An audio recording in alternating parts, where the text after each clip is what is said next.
And I just see our economy so weak that it's not going to give my kids the opportunity that existed when I was 20, 25. So I want to bring back that promise. And I know how to do it. I know if we get back to the basics, the common sense ideas that used to guide the country, that we can bring back the promise for everybody. And that's why I'm running. You mentioned your wife Anna, her coming here as a refugee. My parents came here as immigrants, 1968, and back then it took about 5 years for new immigrants to catch up to the Canadian standard of living. My understanding, it is much longer now. Within 5 years, they'd saved up to buy a house. You can't do that now. My oldest son left Ottawa a couple of years ago to move to New Brunswick. Why? Better opportunities in terms of hopefully one day being able to buy a house. Kids are leaving places like Ontario, not just Toronto, where everything is expensive and young families are just saying, let's pack it in and move elsewhere. People are leaving mid-sized cities like Ottawa and saying it's too much. I've asked you already to speak to the older voters. Speak to those younger ones that just don't feel like there is that hope of being able to buy a house. I can't think of any young person I know in Toronto without the bank of mom and dad being involved, being able to buy a house. I'll give you one more quick example. Young guy I met, Karthik, came to Canada about a decade ago. He makes very good money. He says, why should I be making high six-figure income and I can't buy a place to live? It's nuts. It's nuts. When my wife was in her early 20s, she had a good job, but she was able to save up with her own money and get a down payment on a nice detached townhouse an attached townhouse in Orleans, East End of the nation's capital. That's how it was. It's funny. I shouldn't have sold it. I sold my condo in Barhaven, 35 minutes from Parliament Hill in 2015. It went for $219,000 or something like that. $219,000. It's unbelievable. How much would that be going for now? It hurts too much to fat. I'd be a much richer man if I had rented it out. But the point is that housing was cheap 10 years ago in Canada. And it should be cheap. This should be the cheapest place in the world to own a home because we've got so much dirt to build on. We got more land per capita than any country in the G7. I hear we have lumber. We got lumber, we got workers, we have companies to build it. What we don't have is permits. We have high taxes and government delays that block home building. The majority of the cost of a new home is government. It's delays, permits, zoning, consultants, lawyers, accountants, lobbyists, all that. Though a lot of that is local. Some of it is. And I'll give a quick example from here. You mentioned Orleans. Spoke to one developer, developers in Ottawa, as in most major cities, they work in all parts of the city. So this developer had put in plans to the city of Ottawa for a subdivision in Orleans. They wanted to replicate the same houses with the same plans, with similar street design and a different plot of land in the West End. We have to review all of your house designs once again. They'd already been approved by the city, but nothing that you submitted before, even though you're replicating it, that's unbelievable, is valid. And 30% of the cost of that home will be direct taxes: sales tax, land transfer tax, development charges. So here's my plan. First of all, we're going to axe the GST, the sales tax on new homes. Second, I'm going to pay the municipalities half the cost of cutting their taxes, so up to 50 grand.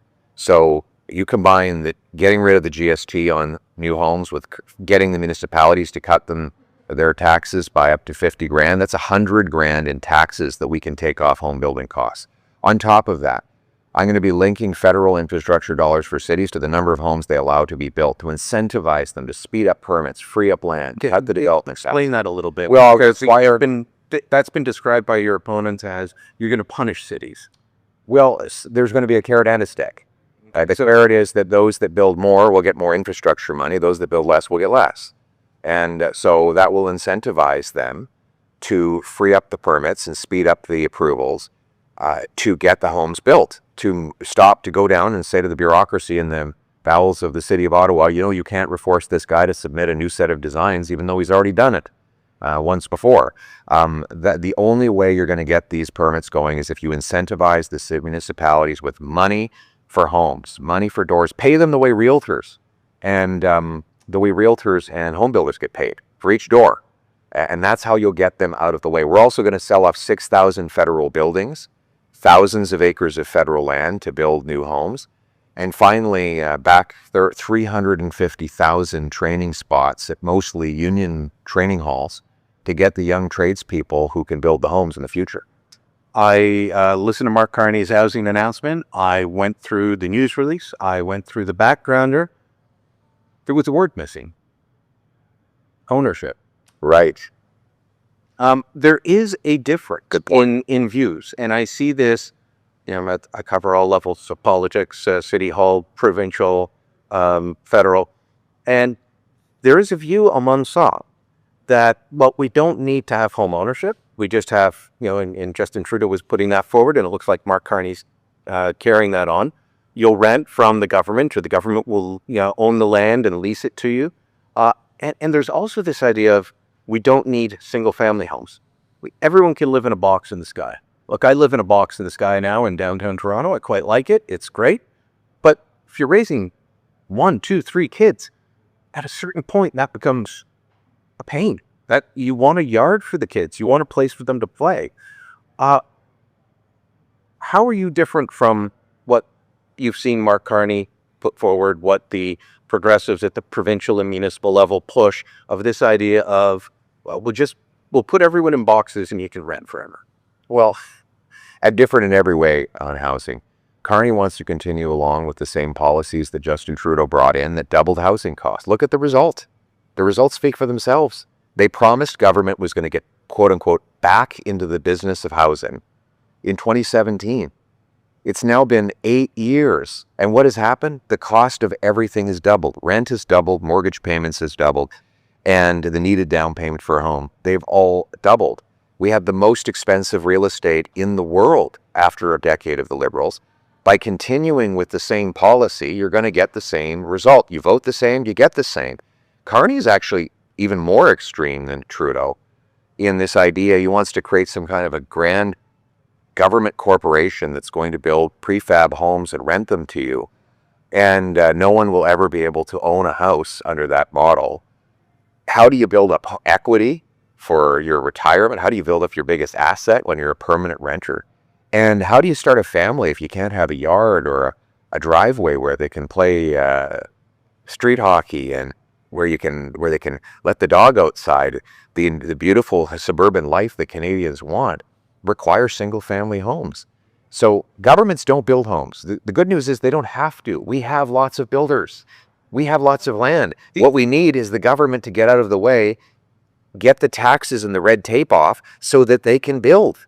I forget the name that he gave to the new group, but it's basically creating a new bureaucracy. Yeah. Because the old bureaucracy that is in charge of this, Canada Mortgage and Housing, isn't doing a very good job.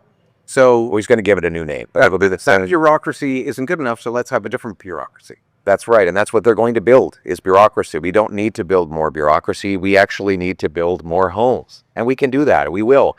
Why is it that housing in the United States, where they have 8 times the people housed on a smaller land mass, is 25 to 45% cheaper than it is here in Canada? Why is it that you can buy a house for half the cost in the American side of Niagara than on the Canadian side?